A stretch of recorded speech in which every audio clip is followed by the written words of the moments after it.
이 시편 26편을 읽다 보면요. 1절에 내가 나의 완전함에 행하였사오며 그 다음에 또 11절에 보면 나는 나의 완전함에 행하오리니 이렇게 그 완전이라는 단어가 나와요. 그래서 이 본문 말씀을 가지고 그 많은 사람이 해석할 때 우리는 하나님 앞에 완전히 서야 된다 이런 그 말씀의 취지로 설명을 하시는 분이 있어요. 그런데 저는 좀 다르게 생각해요. 뭐가 다르게 생각하냐면 우리 인간은 아담 이후로부터 하나님 앞에 거룩함이나 의로움이나 사랑함이나 헌신함이나 기도함이나 예배함에 완전히 행하는 자는 없다. 사실 우리가 알아요. 하루 종일 죄악의 생각에 사로잡히고 또 때로는 미움에 사로잡힐 수 있고 그 다음에 하나님께서 내 삶에 어떤 개입이 더디올 때 나도 모르게 원망과 불평과 또 죽어버리고 싶은 생각도 있고요. 어쨌든 간에 우리는 하나님이 보실 때 나를 몇 프로로 보신다 하면 100%를 두고 본다면 과연 여러분 우리가 1%나 될까요? 저는 0.1%도 안 된다고 생각해요.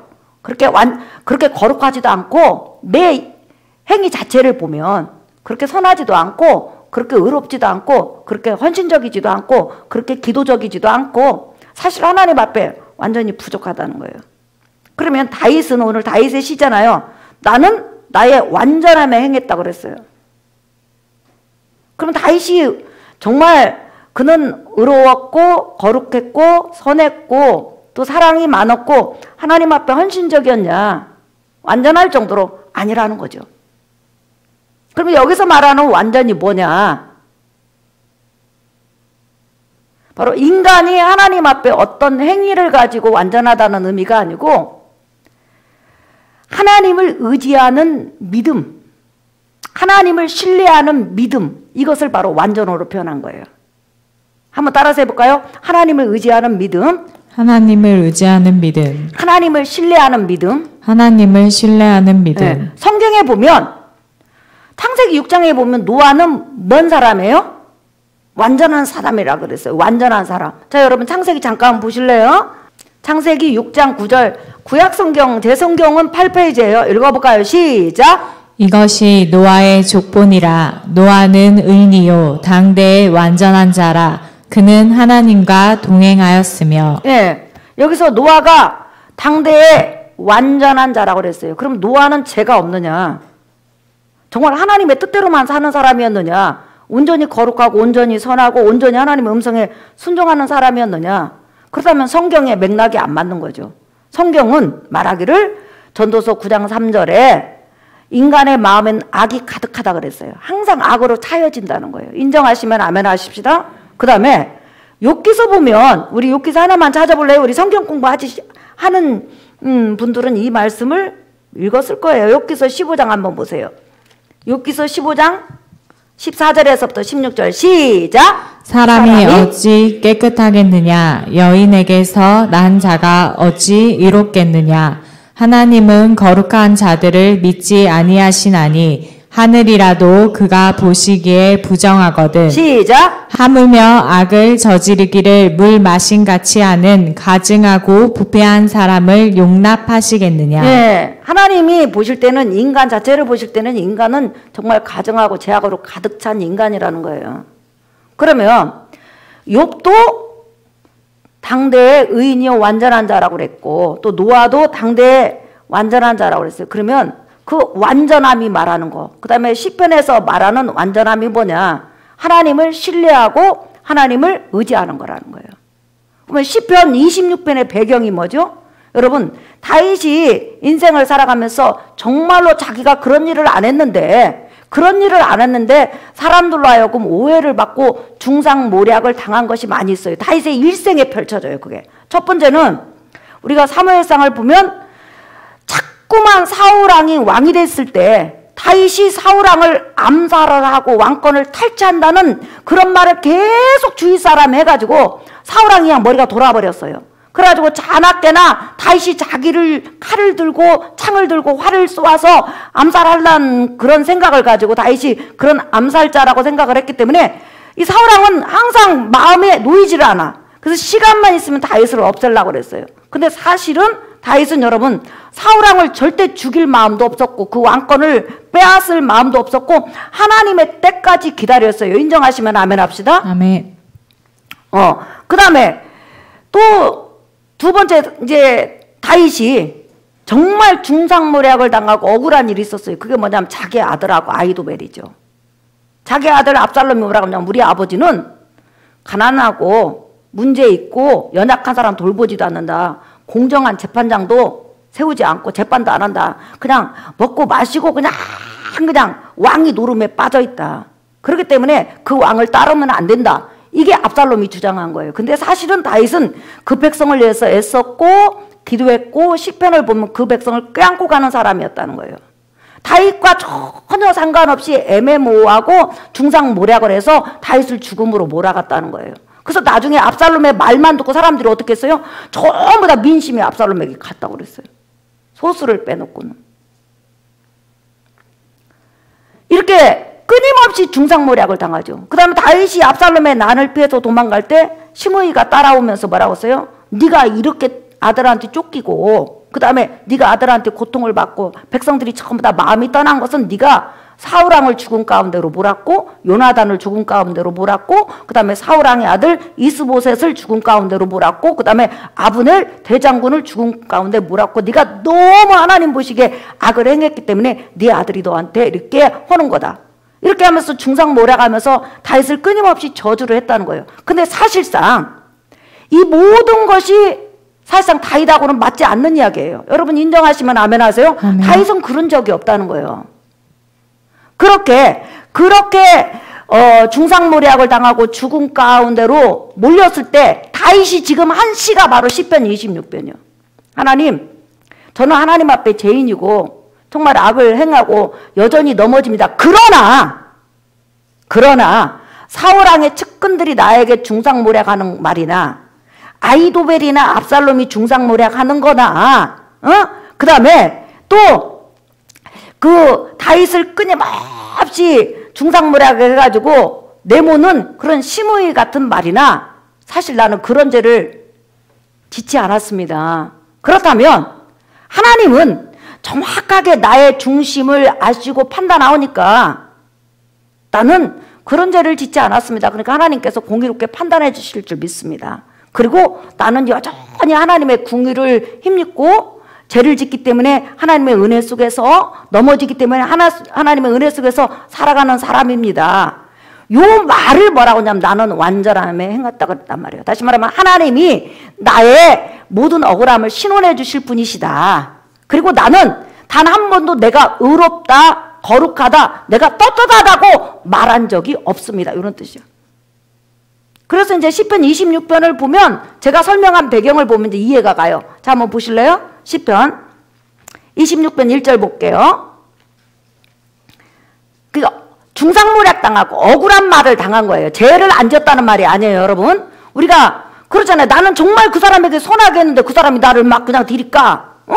그러면 우리가 억울하잖아요. 그럼 내가 하나님 앞에 죄를 안 졌다는 말이 아니라 뭐예요? 저 사람이 말하는 말에 대해서는 내가 그렇게 안 했다 이 말이에요. 이해가 가십니까? 예. 자, 시편 26편 1절 읽어볼까요? 시작. 내가 나의 완전함에 행하였사오며 흔들리지 아니하고 여호와를 의지하였사오니 여호와여 나를 판단하소서. 네, 그 사람들이 내가 행하지 않는 그 문제에 대해서 끊임없이 나를 비방하고 나를 죽음으로 몰아갔지만 나는 그 말에 대해서 나의 모든 것을 놓아버리고 죽으려고 하지 않고 오직 하나님 앞에 판단을 맡기고 하나님만을 의지했습니다. 이런 뜻이란 말이에요. 네. 그 다음에 여러분 2절하고 3절 읽어볼까요? 시작. 여호와여 나를 살피시고 시험하사 내 뜻과 내 양심을 단련하소서. 네. 그러니까 어떤 A라는 그 부분에 대해서 하나님 내가 정말 그랬는지 하나님은 내 중심을 아시지 않습니까? 저는 그런 적은 없습니다. 이게 죄를 안 지었다는 말이 아니에요. 그래서 인간의 완전함이라는 것은 하나님이 공의대로 신원해 주시고 하나님을 의지하는 자를 불쌍히 여기시는 그것을 믿는 자, 또한 예수 그리스도에 대한 약속을 붙잡고 하나님 앞에 담대히 나가는 사람을 하나님은 완전하다 이렇게 말을 하는 거예요. 그게 뭐예요? 다시 말하면 인간의 자체 행위에 대해서 말하는 것이 아니라 하나님을 신뢰하는 믿음을 말하는 거예요. 이해가 가시죠? 자, 3절 읽어볼까요? 시작. 주의 인자하심이 내 목전에 있나이다. 내가 주의 진리 중에 행하여. 여기서 보면 주의 인자하심이 내 목전에 항상 내 앞에, 눈앞에, 마음 앞에 있다는 거예요. 이게 무슨 말이에요? 항상 나는 부족하고 연약하고 쓰러지고 넘어지고 죄악투성이지만 다윗이 얼마나 죄를 많이 졌어요? 그럼에도 불구하고 다윗이 나라가 부강하니까 바로 군사 숫자 여러분 세잖아요. 왜 그럴까요? 왜 셌을까요? 하나님보다 군사를 더 의지하니까 더 강하게 하려고.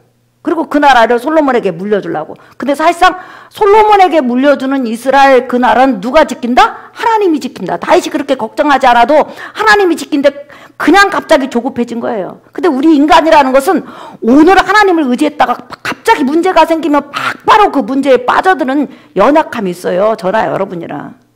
예. 그렇기 때문에 뭐라고 하냐면 다윗이 주의 인자하심에 항상 내 앞에 있습니다. 이게 뭐예요? 인자가 뭐예요? 하나님께서 나를 불쌍히 여기시고 구원자 예수 그리스도를 보내주셔서 나를 자녀 삼아주시고 내가 어떤 경우에서든지 하나님을 바라보면 하나님이 나를 버리지도 않고 떠나지 않는다. 이 약속, 이 헤세드의 약속이에요. 오늘도 우리가 살아가면서 넘어지고 자빠지고 또 정말 하나님의 자녀로서 부족한 부분이 많이 있지만 항상 여러분 앞에는 주의 인자하심이 있는 거예요. 불쌍히 여기시고 예수 그리스도를 통해서 나를 가까이 하시고 내게 손 내미시고 내 마음을 만지시고 나와 동행하시는 하나님의 인자하심이 나와 여러분 목전 앞에 여러분 주위에 있기 때문에 지금까지 살아온 줄 믿습니다. 아멘. 자, 그런데 이렇게 애매하게 중상모략을 당하고 어렵고 힘들지만 그는 흔들리지 않고 하나님이 신원해 주실 것입니다. 그리고 하나님께서 나를 어루만져 주실 겁니다. 그렇기 때문에 나는 바로 어디로 가냐? 자, 여러분 6절 한번 읽어볼까요? 읽어볼까요? 시작! 여호와여 내가 무죄함으로 손을 씻고 주의 제단에 두루 다니며 7절 시작! 감사의 소리를 들려주고 주의 기이한 모든 일을 말하니이다. 예, 여기서 보니까 여호와여 저는 사울 왕가를 무너뜨리려고 한 적도 없습니다. 저는 누구를 죽이려고 그렇게 다시 말하면 다른 사람이 중상모략한 거 그 부분에 대해서는 저는 깨끗합니다. 그러면서 그가 깨끗한데 어디로 갔어요? 주의 제단. 다시 말하면 양을 잡아서 피를 흘려 제사 드리는 거. 이것은 뭐냐면 죄인이 제사를 드리는 것이잖아요. 그러니까 저는 어떤 문제에 대해서는 그거에 대해서 그렇게 생각하지 않고 그렇게 행동하지 않았지만은 항상 나는 주님 제단 앞에 갑니다. 왜냐하면 나는 주님 앞에 죄인입니다. 나는 부족한 자입니다. 연약한 자입니다. 그렇기 때문에 하나님의 사랑을 받으려고 가고 그 다음에 하나님께서 내게 은혜 주신 거에 대해서 저는 말할 겁니다. 그러면서 여러분 이제 다윗의 이디한 그런 신앙이 나와요. 8절 읽어볼까요? 시작! 여호와여 내가 주께서 계신 집과 주의 영광이 머무는 곳을 사랑하오니. 네, 그러니까 삶이 힘들고 애매히 고난을 당하고 정말 우리가 어떤 사람을 사랑했을 때 배신감이나 아니면 중상모략을 당하고 정말 나는 그런 의미로 말을 하지 않는데 상대방은 그 말을 그 의미로 받아들여서 너무 내 마음을 아프게 할 때가 있다 이 말이에요. 그런데 그런 인생을 다윗은 사울왕에게 10년을 넘게 살았고 그렇죠. 또한 자기 아들에게 한 6년 가까이 그랬고 그 다음에 시므이를 통했고 그 다음에 이스라엘 민족을 여러분 다윗이 정말 든든하게 세웠잖아요. 근데 한 30년 세워놨는데 어느 날 갑자기 압살롬이 몇 마디 했다고 싹 갔어요. 그 배신감에 얼마나 다윗이 마음이 아프겠어요. 그런데 그럴 때마다 다윗은 한번 따라합시다. 여호와여 주께서 계신 집과 주의 영광이 머무는 곳을 사랑합니다. 그러니까 항상 지치고 힘이 들고 상처나고 억울하고 그러면 그는 하나님의 집으로 왔다는 거예요. 그리고 나서 하나님의 그 말씀을 통해서 또한 제단의 제사를 통해서 그곳에서 하나님의 영광을 맛보고 하나님의 궁유를 맛보고 하나님의 은혜를 맛보고 하나님의 역사하심을 맛봤다는 거예요. 그래서 자기 인생을 마칠 때 그는 뭐라고 했어요? 하나님의 은혜로 자기 인생을 마친다. 이렇게 시편에 표현하고 있죠. 그래서 오늘 우리가 이 세상에 살아가면서 여호와여 나는 내 행위 자체로 완전합니다. 이런 말을 할 수 있는 분은 예수님밖에 없는 거예요. 나와 여러분은 나의 행위로 완전합니다가 아니라 저는 부족하고 연약하고 거룩함도 적고 선함도 적고 성격도 급하고 믿음도 약하지만 완전하신 예수님 붙잡고 오늘 또 하나님 전에 왔습니다. 하나님의 은혜로 살아갑니다. 저는 하나님의 은혜 없이는 살아갈 수가 없습니다. 오늘 또 하나님 집에 왔사오니 하나님께서 주의 영광으로 나를 비치시고, 그 주의 영광을 비친다는 것은 이루하시고 소망을 주시고 이 환경을 잘 이겨내게 하시고 믿음으로 견딜 수 있는 은혜를 주소서. 이게 지금 다윗의 믿음이요 우리의 믿음이 되기를 예수의 이름으로 축복합니다. 아멘. 오늘 설교 결론이에요, 여러분. 우리가 이 세상을 살아가면서 행위로서 완전하게 하나님 앞에 쓸 사람은 이 세상은 없다. 누구만이 있다? 예수 그리스도만이. 그래서 우리는 항상 예수 그리스도를 붙잡고 주님 앞에 오는 거예요. 아버지 앞에 와서 주의 영광이 넘치는 이 성전에서 같이 찬양하고 또 말씀을 통해서 이루함을 받고 소망을 얻고, 내가 세상에서는 버림받은 자 같고 나는 아무것도 없는 자 같고 초라한 자 같았는데 성전에 와서 같이 예배를 드리다 보니까 그래도 내가 건진 것이 너무 많아. 구원받았지요. 찬양할 수 있죠. 예배 드릴 수 있죠. 하나님의 사랑을 느낄 수 있죠. 또한 나처럼 힘들지만 하나님 그 은혜 아래에 앉아있는 사람 많죠. 이게 얼마나 건진 거 많아요. 믿으시면 아멘. 아멘. 그래서 어떻게 보면 한쪽으로는 정말 힘들지만은 하나님 집에 오면 우리가 행복해요.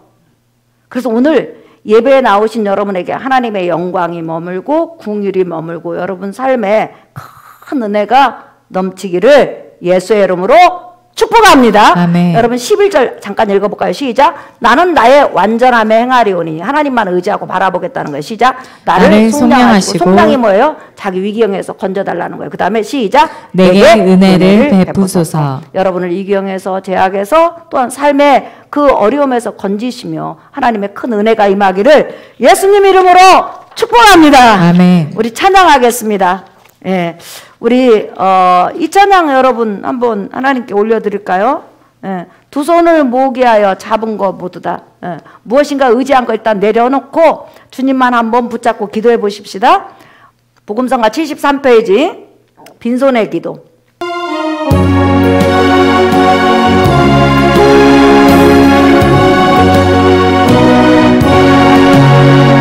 손을 모으기 위하여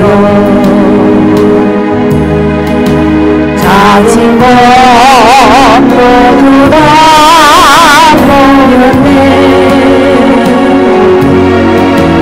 세상에 눈 감고 그의 빛을 하고 오직 주님을 바라보네.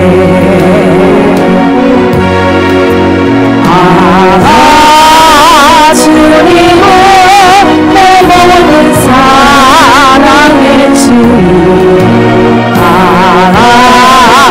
주님은 내 모든 소망의 주님.